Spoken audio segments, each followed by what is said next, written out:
expression, on doit vous avouer qu'il est accompagné dans la salle. On voit que ses grands-parents sont présents dans la salle, c'est bien ça? Exactement. Donc alors, essayez de lui rendre honneur et applaudissez-le.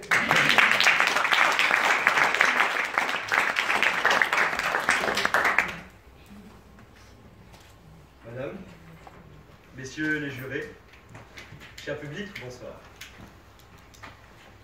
Le sujet à discuter en ce jour est l'océan, loin de nous isoler, est une ouverture sur le monde. Quand j'ai pris connaissance de l'énoncé il y a cela 2 semaines, j'étais surpris et intéressé. D'abord, surpris par la tournure de la phrase. Comment cet horizon infini, cette étendue liquide, peut-il être la pierre angulaire d'un quelconque rapport au monde, où l'on chercherait à connaître et comprendre un milieu extérieur à notre milieu naturel? La question me parut complexe et piqua ma curiosité. Et c'est en cela que je fus attiré. Sans le qualifier d'un facteur d'isolement, je voulais savoir dans quelle mesure l'océan pouvait jouer le rôle d'un carrefour sur le monde. Alors, je pris le taureau, enfin devrais-je dire l'hippocampe, par les cornes. Quoi de mieux que d'aller demander à une âme innocente ce que représentait pour elle l'océan. La petite fille de 9 ans à qui je m'adressais me répondit du tac au tac: l'océan, c'est le truc qui me fait peur. L'océan, c'est le truc qui me fait peur. En prenant du recul, la formule me parut étonnamment pertinente. La caractérisation d'une sorte d'océanophobie, une crainte du grand bleu, de l'étendue incertaine, de l'horizon liquide. Alors je me demandais pourquoi. Pourquoi cette phobie? En fait, c'est se retrouver seul face à l'inconnu qui effraie. Et l'océan, c'est cet inconnu. Il est vrai, une fois équipés de masques, quand nous plongeons la tête la première sous l'eau, que voyons-nous si nous sommes loin des côtes? Nous voyons tout et rien.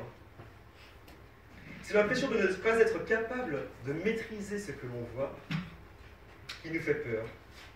Quels sont les secrets de ces fonds? Jusqu'où descendent les abysses?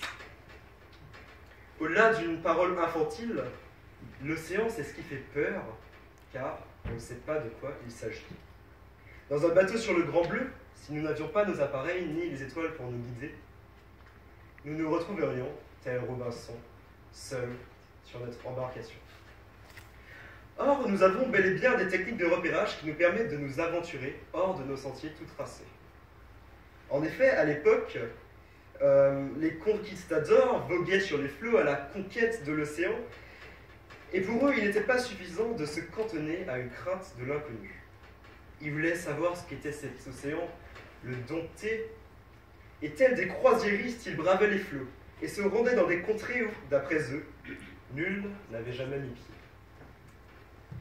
Waouh, j'applaudis l'effort, bravo, mais erreur, il y avait bel et bien des populations autochtones à ces endroits-là. Et de cette volonté de conquête autoproclamée civilisatrice, nous connaissons bien toutes les dérives auxquelles elles ont mené. Toutefois, au-delà de certaines actions barbares, l'exemple nous permet d'établir un constat frappant.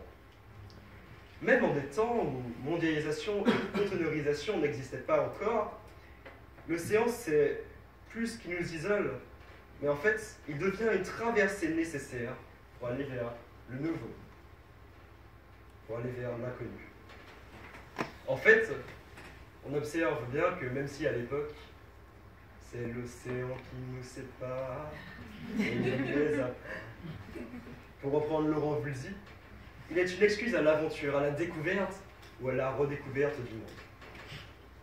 Ainsi, de la réponse de cette petite fille, je compris le paradoxe qu'il existait entre notre crainte première de l'océan et ce besoin incessant que nous avons de le découvrir et de le parcourir. Certes, maintenant, avec les satellites, les radars et tous les appareils dont nous disposons, l'horizon infini ne nous paraît plus incertain, puisque nous l'avons domestiqué, ou du moins tenté de le faire. D'autant plus qu'avec Internet, les frontières et les distances s'abolissent, Et de fait, l'océan ne paraît plus qu'un simple appareil géographique qui ne nous isole plus. Il n'y a qu'à voir qu'il me suffit de 8 heures d'avion pour me rendre en Martinique et de une demi-seconde pour joindre mes parents par WhatsApp. Alors je me suis à un moment posé la question, vais-je terminer ce plaidoyer par de vulgaires affirmations? J'en ai parlé autour de moi, j'ai demandé leur avis à mes amis martiniquais et ils ont senti que ce serait incomplet. Incomplet. Comme une désagréable impression de reléguer l'océan à une banale étendue géographique. Je rassemblais cet océan d'idées qui m'avait été donné par un peu tout le monde, et bingo, je trouvais la solution. Pourquoi parler d'océan d'idées? Les mots ont un sens, et voilà qu'ils me chuchotaient à l'oreille.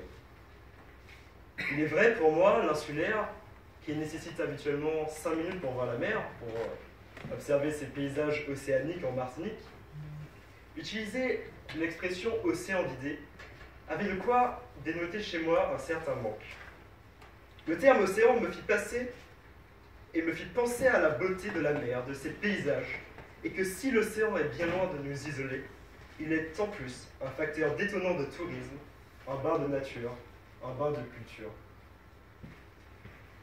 Traverser l'océan, c'est rejoindre des cultures différentes, c'est s'ouvrir au monde. Aller de la Guadeloupe à la Réunion, c'est découvrir des cultures distinctes, des créoles divergents. Aller de la Guyane aux îles Marquises, c'est trouver des climats différents. Du point de vue culturel, c'est de galoper de l'Amazonie à la terre des hommes. L'océan est une passerelle vers l'autre, vers l'altérité, et nous l'avons montré en amont, l'être qui diffère de nous, loin de nous léser, nous enrichit. C'est dit, l'océan, comme étendu, c'est bien une ouverture au monde. Pourtant, si l'on en revient à cette expression « océan d'idées », je considérais qu'avec Internet, comme je l'ai déjà exprimé, l'océan et son O majuscule ne se réduit pas à cette faible définition géographique d'étendue. Tournant et retournant dans ma tête, la phrase « l'océan loin de nous isoler est une ouverture sur le monde », je me dis que ce n'était pas le voyage, cette unique ouverture au monde. Je parcourais ainsi Facebook, oui je suis jeune, et je tombais sur cette phrase merveilleuse de Marcel Proust. Le seul véritable voyage, ce ne serait pas d'aller vers de nouveaux paysages, mais d'avoir d'autres yeux, de voir l'univers avec les yeux d'un autre, de 100 autres, de voir 100 univers que chacun d'eux voit. Splendide, je trouvais ça splendide. Proust avait quelque peu théorisé Internet avant son heure, lui faisant revêtir les habits du voyage. De cela, je compris que l'océan, ce n'est plus uniquement le grand bleu, l'excuse d'un voyage vers de nouveaux horizons, mais un océan de partage, un océan de savoir, un océan de vision du monde. L'océan, avec son grand O, est à la fois l'étendue marine qui forme par ailleurs son propre écosystème, mais aussi une mise en commun des ressources humaines, morales et intérieures des individus. En fait, Internet n'a pas dénaturé la définition de l'océan et son petit E, mais l'a complété, le rendant océan avec un grand E, un océan avec ses grandes eaux. Ce qui était jadis uniquement physique et palpable, nous l'avons transformé en une unité intelligente. Océan et Internet n'ont que des points communs. Ils nous permettent de voyager, brouillent tous deux de vie, de mystère, d'abysses. Ils nous procurent tous deux des peurs irrationnelles. Tous deux sont sous le joug de diverses fluctuations économiques. Pour terminer, tous deux constituent la base de notre développement, chacun à leur niveau. Ne dit-on pas d'ailleurs que nous naviguons sur l'océan et que nous surfons sur le web? Les deux convergent et s'assemblent en un main, l'océan avec un grand O.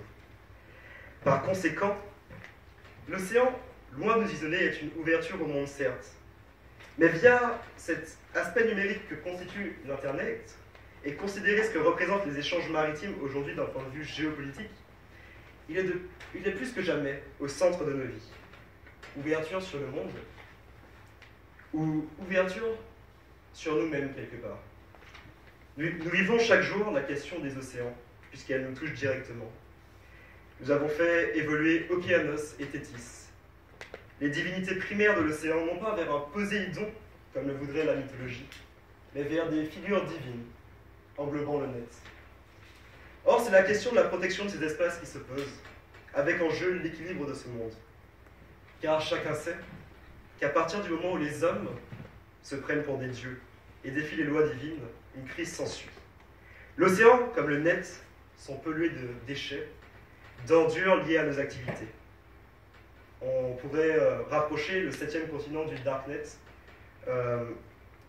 tant ces défis pour l'avenir se jouent, tant au niveau écologique qu'humain. L'océan, loin de nous isoler, est une ouverture sur le monde, certes, mais soyons vigilants, car cela n'augurerait rien de bon si nous demandions à une petite fille son avis sur l'océan et qu'elle nous répondait. L'océan, c'est sa chute qui me fait peur.